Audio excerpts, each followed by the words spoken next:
into the age of organizational effectiveness. This is a podcast that explores stories about organizations and their performance. I'm your host, Charles Chandler. Today we're at episode number 101, and I'm calling it When Bureaucracy Was an Innovation. Bureaucracy was an innovation back in the 1800s. The term was coined by Max Weber, who lived from 1864 to 1920. He was a German sociologist. For him, bureaucracy was the ideal type of organization because it was rational-legal. That is, it was based on rational principles of how to organize. And there were three parts to the rationalization idea. The first was the ability to calculate the outputs if we knew the inputs. It was a factory model, which grew out of the Industrial Revolution. Number two, it was also based on methodical behavior. That is, the method is in the machine, and the factories of the time had many machines. In fact, the basis of capitalism was to take capital and invest it in machines that could improve the efficiency of the firm. And the third point to rationalization was reflexivity. That is, you would think about how you were doing and look for ways to improve over time. It was about efficiency and improving efficiency by doing things better. To understand how bureaucracy was viewed as the ideal form of organization, we have to understand how society was changing along with the methods of production. Weber drew a straight line from the Reformation in Christian thought, which began with Martin Luther in 1517, when he nailed his principles of Reformation to the Wittenberg Castle Church door. Weber drew a straight line from that event through the Renaissance, where humanism was born, up to industrialization through the Industrial Revolution in the late 1700s and the 1800s. Society was moving from a model in which production was carried about by artisans within the community to a factory model where unskilled workers tended the machines that produced the goods. In the factory model, explicit instructions could be used to automate the work, whereas artisans had to be trained through an apprenticeship system, and it took many years. Even then, the goods that were produced were all different. It depended upon the skill of the artisan as far as the quality of the goods. And the output was low because artisans were making things by hand. Before the Reformation, things were the way they were because God willed it. The Catholic Church was largely in control of the thinking of society, and it was a static model. There were other revolutions occurring at the time. The Copernican Revolution was one such shift. It had been 1,000 years since Aristotle had said that the universe revolved around the earth.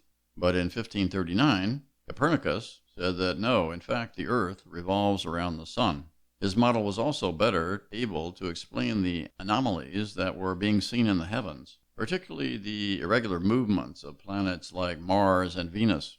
The new way of thinking was seen by the Church as being in opposition to its teachings. And in 1616, the Catholic Church banned Copernicus' book. In 1633, Galileo was convicted of heresy for his views, which were derived from years of direct observation of the heavens with his telescopes.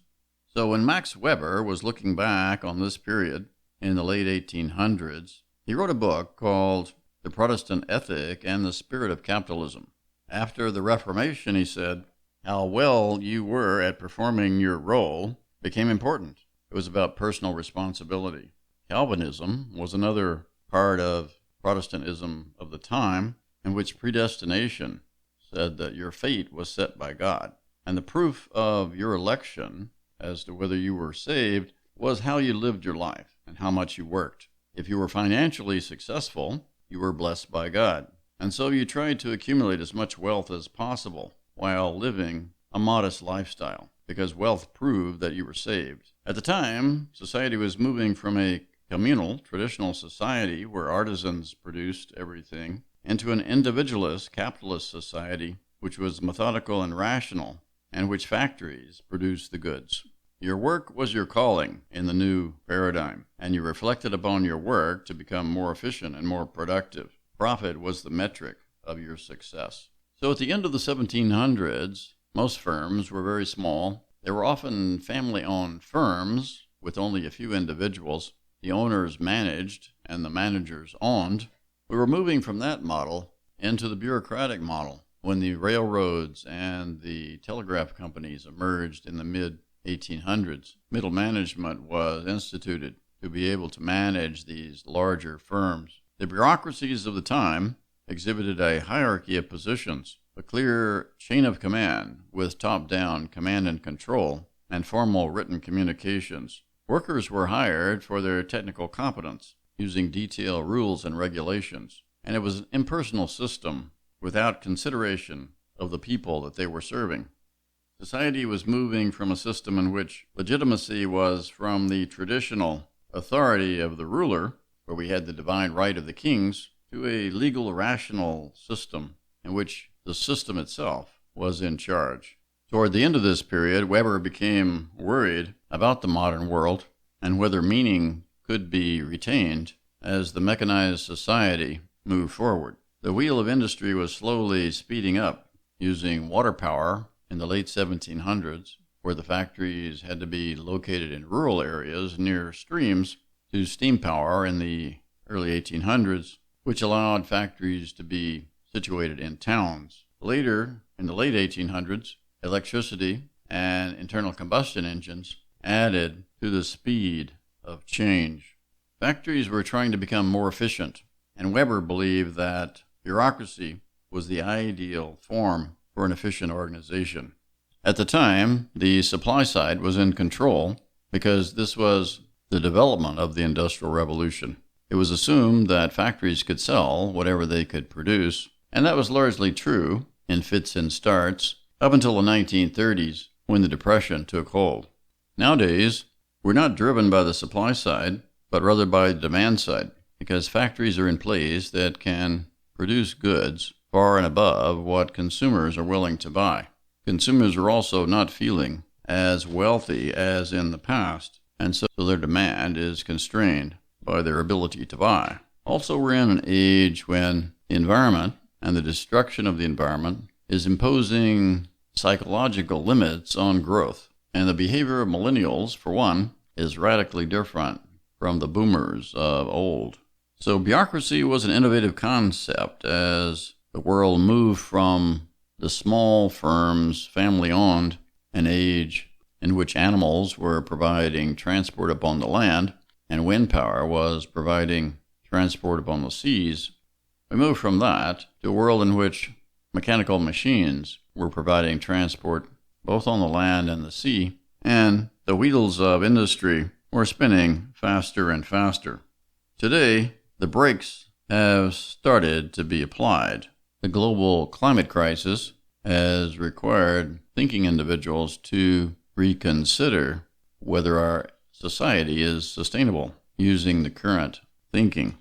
Now we're moving from top-down command and control to networked organizations in a model that I call release and serve. Release the workers from top-down mandates and allow small teams of individuals to serve the environment based upon agreed principles. If you've been listening to this podcast for a while, you'll know that management by positive organizational effectiveness is the approach that we advocate. It's the only type of management that's ready for this new age, where each organization has the same goal, to serve its environment and to be rewarded in return.